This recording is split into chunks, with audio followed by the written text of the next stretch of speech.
So good morning, everyone. Welcome. This is Servium calling. Welcome to the next in our series of INOOT. I need one of those webinars. So thank you for taking the time out to join today. These webinars, the whole purpose of us creating great experiences to educate you, inform you on new technologies in the marketplace, things that we believe are disruptive and can deliver a competitive edge to you as our customers. And today it's all around HPE Cloud Volumes, which again is a sort of a multi-cloud storage service for running applications in the likes of AWS and Microsoft Azure. And today I'm joined by Brian Stewart from HPE. Good morning, Brian. Morning, Steve. How you doing?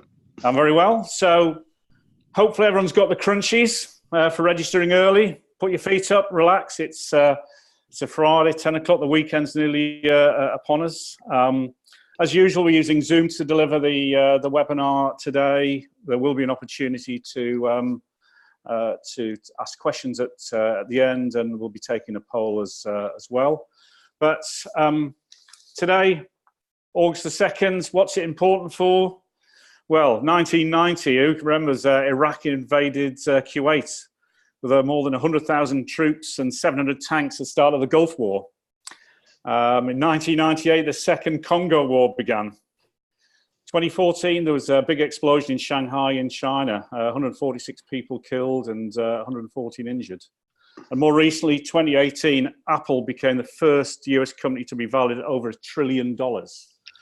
But to us, it's all about INOOT on a Friday, and today that's what we're here to cover with Brian and with HPE on Cloud Volumes. So I'm just going to give a little bit of background on Servium because we do have some existing customers and some new customers on the webinar today.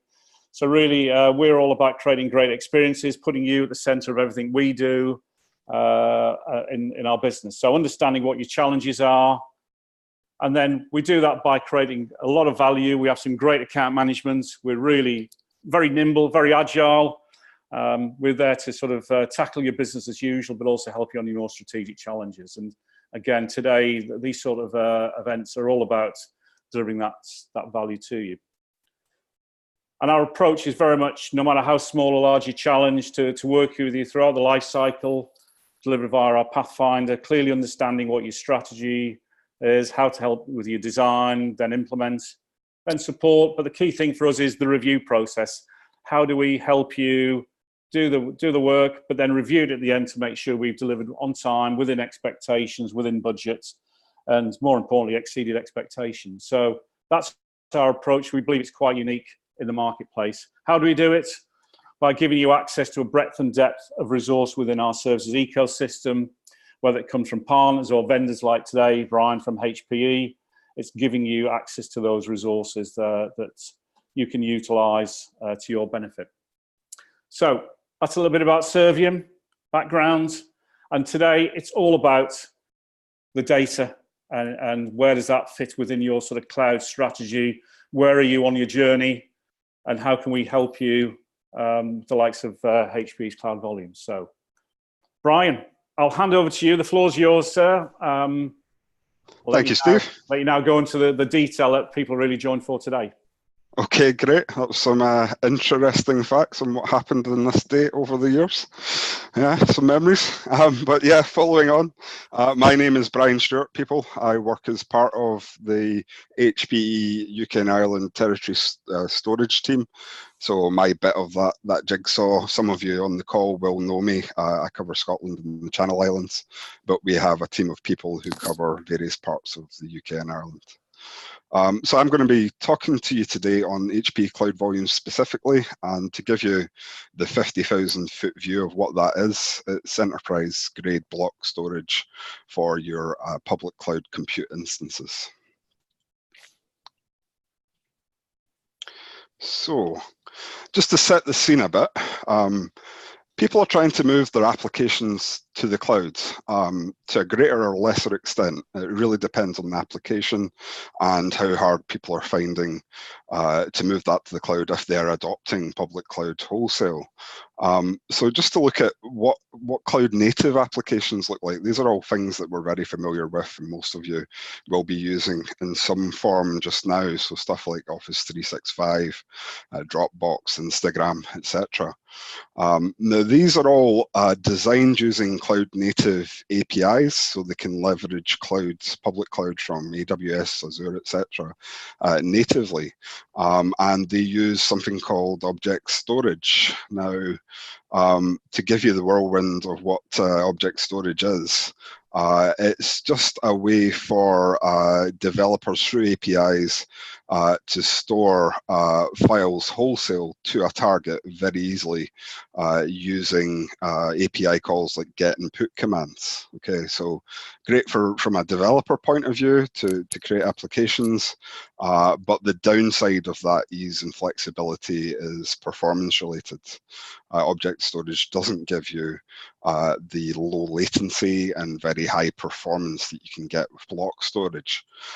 So when we look at enterprise applications you'll be using on premises today, stuff like Oracle, SQL Server, SAP, all these different things. So what they have in common, they're typically relational databases. They're the crown jewels of your organization.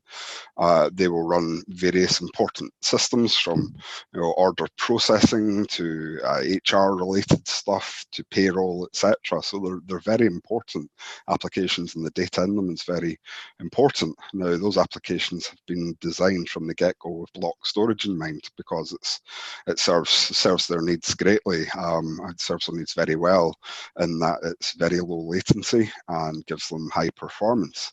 So if you want to try and move wholesale to public cloud, or in some sort of hybrid cloud model where you put those applications into public cloud compute, you need your enterprise grade storage services that those apps are looking for. So that's some kind of block storage in the public cloud.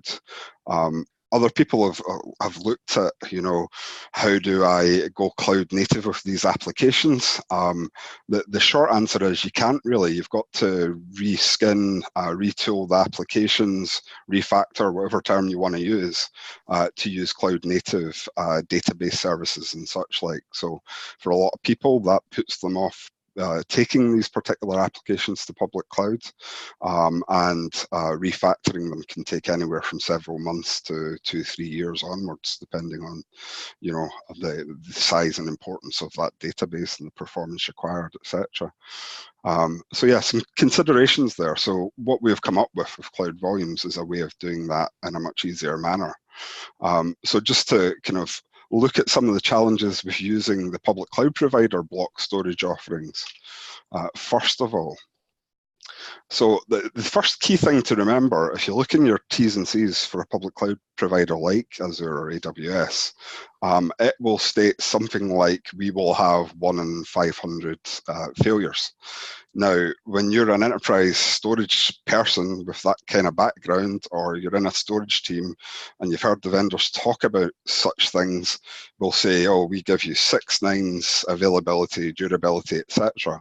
And that's pretty much the benchmark in the market now. So if I come into you to talk about a storage product that has a 1 in 500 failure rate, that translates to 3 nines. I would personally be laughed out the door speaking to a customer about an on-premise storage solution that offered that kind of durability. So that's the first problem to consider. The second one is the lack of data services that you get with the public cloud storage offerings. You can see in the diagram there's some disk volumes and across there, and about snapshotting, copying the data to another volume. Now inside public cloud, that's actually a copy operation. So a given volume is copied to typically a completely different tier of storage. For example, going from S3 to Glacier or something like that. Which costs you time and also costs you charges, cost you money for the second copy. So that's a big financial consideration when you kind of scale that up, both time and money of using the cloud storage offerings. Whereas on-premise, you're used to having a given volume and being able to snap that in an instant. It's not a copy operation, it's a snapshot.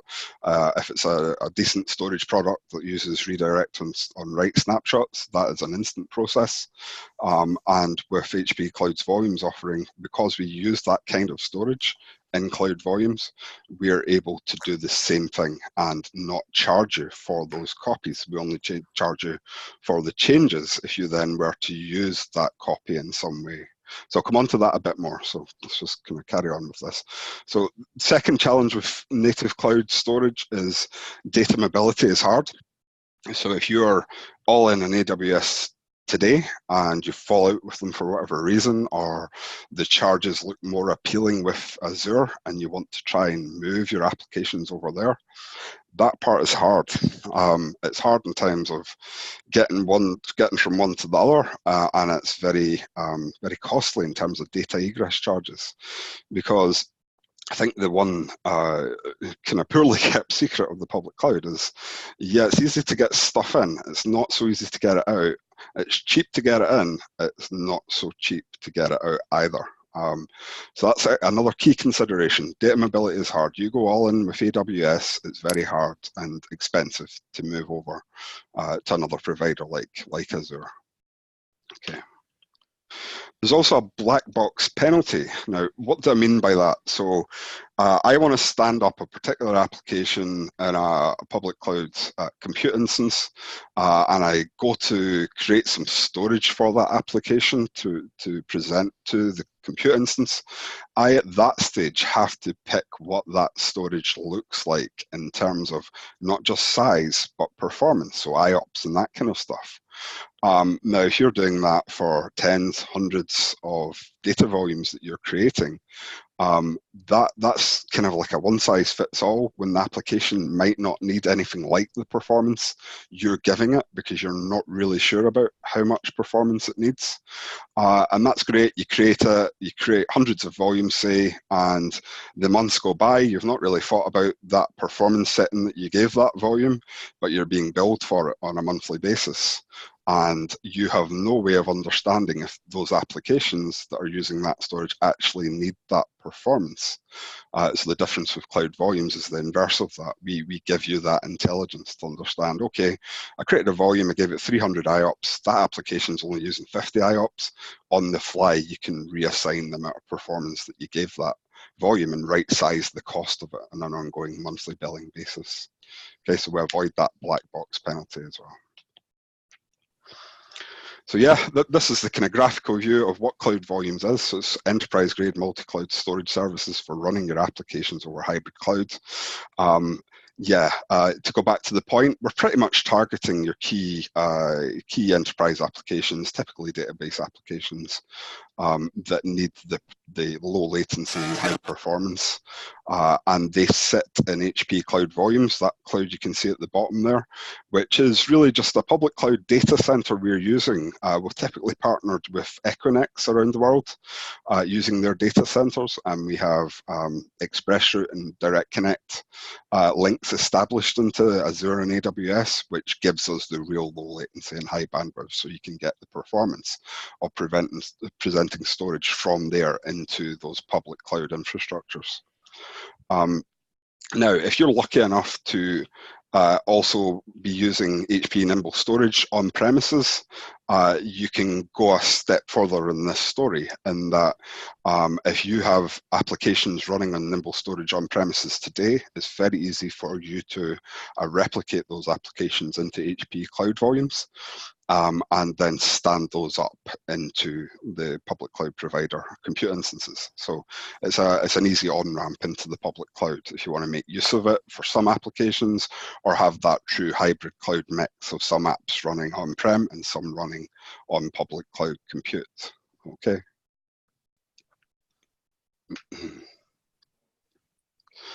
So yeah, it does give you the easy mobility for hybrid clouds with bidirectional replication, failover and failback. So this is just really a walkthrough of what that looks like.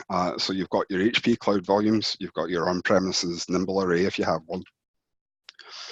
The way that you get the data from the on-prem array to HPE Cloud Volumes is to first set up a replication store in Cloud Volumes, then select your on-prem array as the replication partner.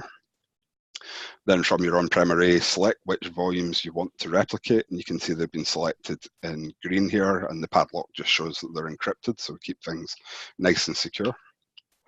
We then replicate those volumes to Cloud Volumes, and we can then clone them and attach them to public cloud VMs or containers.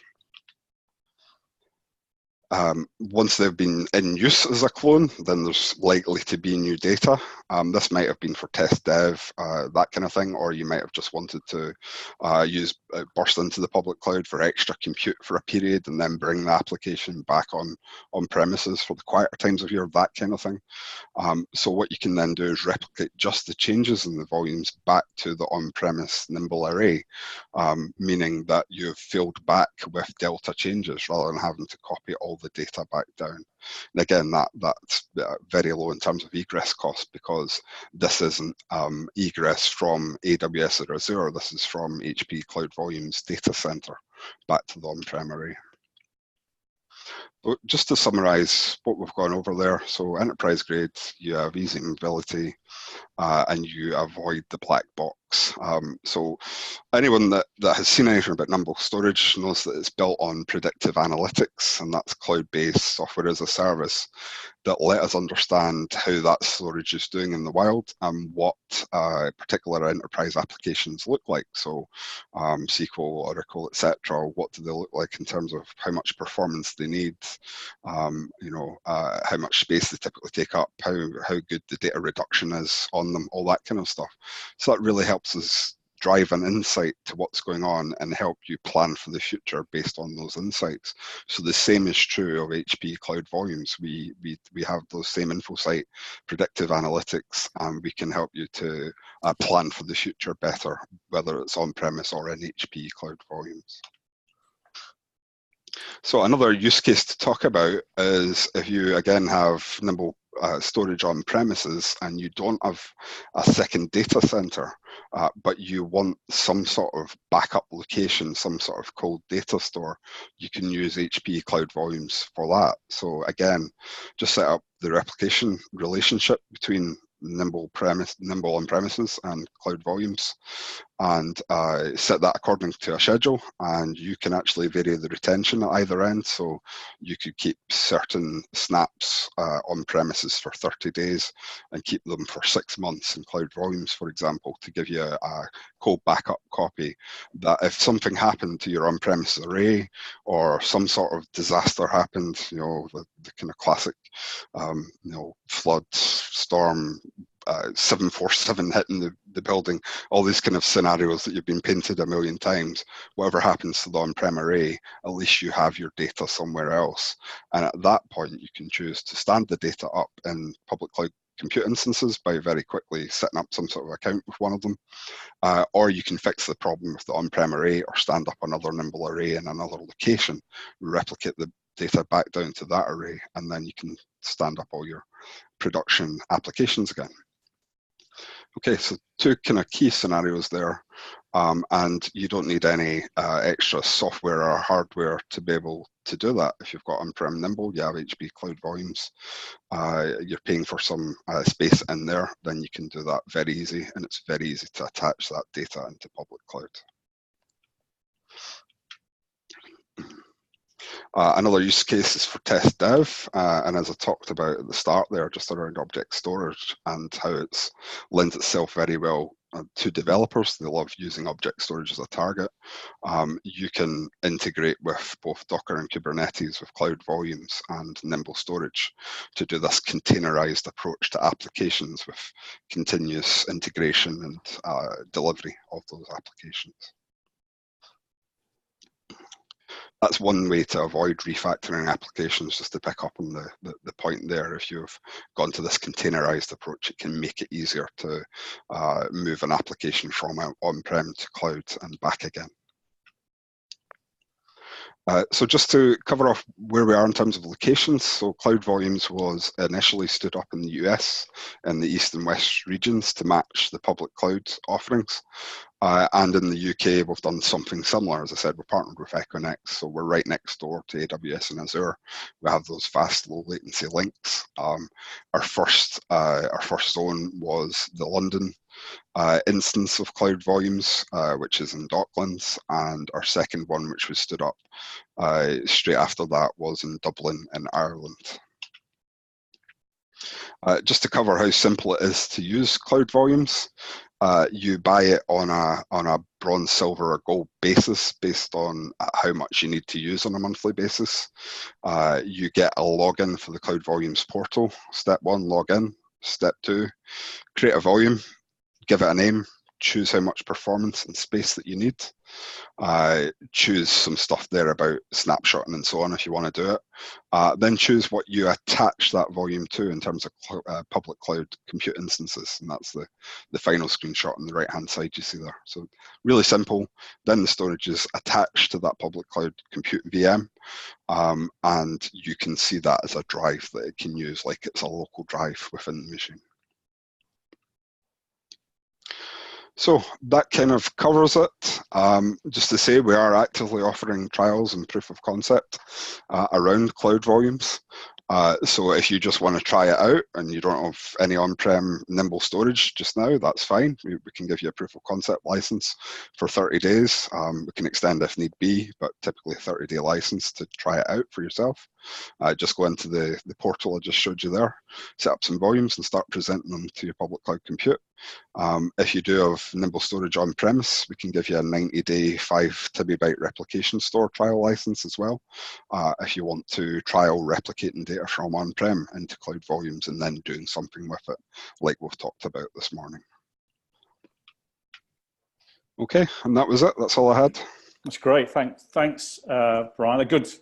A good insight there to sort of Cloud Volumes and what it's all about. So we'll take some questions now from everyone. So I'll fire them over to Brian. So there's a Q&A box at the bottom, everyone, if you want to put any questions up. But there's a couple here already, Brian. So one from Alan. Are there any plans to support other cloud providers beyond AWS and Azure? Yeah, good question. So we recently announced that we're supporting Google Cloud Platform as well. Others will come, but that's the first add-on since we went live. Okay, cool. From John, do you have to have HP storage to move data to and from on-premise? So you don't need HPE storage to use Cloud Volumes. You can just have HPE Cloud Volumes, go into the portal, present storage up to public cloud compute, and make use of it. But to answer the part about moving back on premises, yes, you would need a Nimble array on premises because it uses Nimble replication technology. Okay, cool. Question from Paul. Can I scale Cloud Volumes up and down? Yeah, so that's kind of my point around the black box penalty of public cloud, with the example around the performance required for an application. So you can scale the performance up and down, and you can scale the capacity up and down as well. One from Martin. Is there any minimum software version on the Nimble array to use the replication? Good question. I'd have to check that specifically. I've not seen anything published, and actually if I think about on-prem Nimble, you can have different Nimble OS versions between arrays in different locations. So yeah, to kind of fully answer the question, no, it doesn't matter. Okay.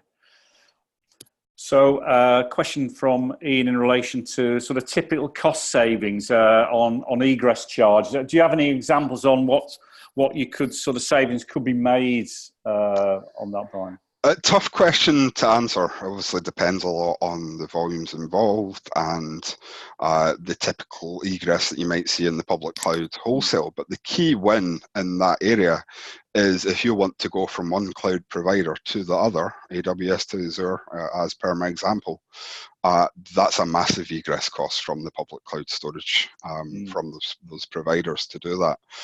If you were using Cloud Volumes and you wanted to go from AWS to Azure, the data stays in the same place. So it's just effectively repointing the straw from the public cloud compute instance to the storage for the data in the back end. Okay. We do also have a TCO tool that we can use to look at that kind of thing, Okay. if you give us some metrics around it. Yeah. And that's on our website. So it's just Cloud Volumes TCO tool. Well, obviously, a lot of these sort of areas we can help customers if they're interested in the sort of 30-90 day trial and sort of drill a little bit deeper. Yeah, of course, and that's a great point. Try it out exactly. Yeah. There's nothing to lose, really, is there? Yeah. Okay, I've got what looks like the final question from Russ. If I've already got data in the cloud, not being specific whether it's AWS or Azure, how do I start using Cloud Volumes then? So the easiest way, again, just to take a trial license from us. Yeah. Register your details inside the HPE Cloud Volumes for that cloud provider that you're using, their public cloud compute. And then create a volume and present it to one of the VMs that it then detects that are in your public cloud account. Okay, cool. So I don't think there's any more questions there, but if people do have any more, then by all means email. So Brian, thanks very much for that. Great insight into Cloud Volumes. What I'll do now, I'll just launch the poll. If people wouldn't mind completing that, just while I sort of summarise and close. And sort of hot off the press, we do have a white paper that we're about to launch. I know Brian's contributed to that along with some of his colleagues at HPE, which we've called Hacking the Cloud with HPE Cloud Volumes. This will be available in the next few days. So part of the follow-up to today's webinar is that we will drop you an email this afternoon with a link to the recording for this. And also, because you've registered, we will send you a link to download the white paper, probably in the next sort of week, 10 days. So keep your eye out for that as well as a separate email. So like I say, the recording will be available. We also then publish it on our YouTube channel. There's lots of other content on there as well. So I strongly suggest that you subscribe to our YouTube channel, because there's I think there's about number 15 in our overall webinar series. So there's a lot of content available for you to look at. Again, all short, sharp, 25, 30-minute webinars that you can view at your leisure. So yeah, if you wouldn't mind completing the poll, because it's really important to us that we get feedback from you as our customers. That way we can fine tune and hone the webinars for future reference, because we've got a whole series planned. And even if you've got ideas for webinars that you'd like to see, then by all means drop me an email, and we're happy to look at potentially new, innovative, sort of groundbreaking content at a later date. So Brian, really appreciate your support on today's event. Really good insight into it. So thank you very much. Oh, thank you. I appreciate the opportunity to speak to your audience. You're welcome. For everyone else, the next webinar is in 2 weeks' time on Friday, the 16th of August. That's where I'll be doing a bit of a deep dive on our services ecosystem and how you can benefit from that. So a lot more content around our ecosystem.